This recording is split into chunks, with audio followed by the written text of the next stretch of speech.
যদি আপনি মনে করেন রাস্তার একটি মেয়েকে আমার পক্ষে আমি নিয়ে আসব,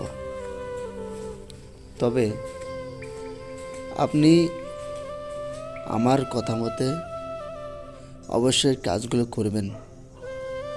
100% আমি রেজাল্ট দিলাম, আর 100% আমি বলে দিলাম আপনাদের, দেখেন কাজের রেজাল্ট কেমন। রাস্তার মেয়েকে যদি আপনার পক্ষে বা আপনার কোনটা যদি আপনি নিয়ে আসতে চান বা আপনি মিলনে রাজি করাইতে চান, শুধু এই বিদ্যাটি আপনার জন্য। আশা করি কাজে মিস যাবে না, আবার বিফলে না যাওয়ার মতো আপনার সম্ভাবনা থেকে যাবে। আপনি অনেক পিছনে ঘুরে ঘুরে আপনি অনেক বিদ্যা শিখছেন, কোনো বিদ্যায় আপনার বিদ্যায় কাজ করছে না।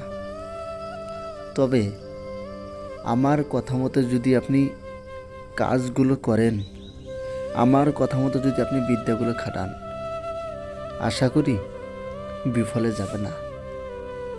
হ্যাঁ, আপনি মায়িক বিদ্যা কখনো ভেবেছেন যে মায়িক বিদ্যা আপনি কাজ করবেন?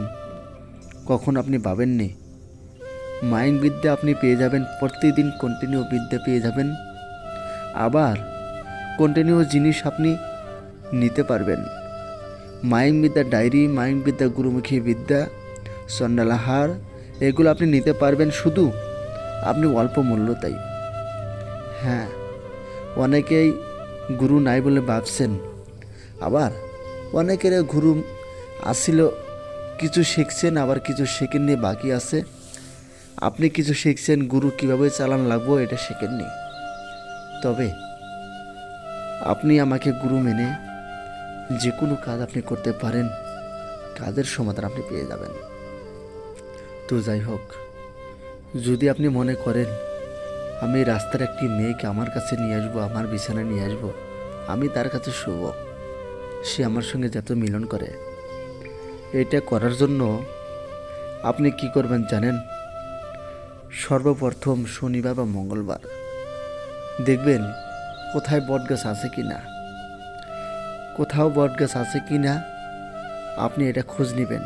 নেওয়ার পর তারপর আপনি কী করবেন, শনি বা মঙ্গলবারে আপনি সন্ধ্যাবেলা ওই বটগাছের গোড়ায় যাবেন।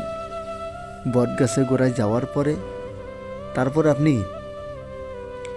ধূপ ধুনা কিছু দেখিয়ে দিয়ে তারপর আপনি মন্ত্রখানা, একবার মন্ত্র একবার টোকা, আবার মন্ত্র আবার টোকা, আবার মন্ত্র আবার টোকা, 3বার মন্ত্র 3টি টোকা।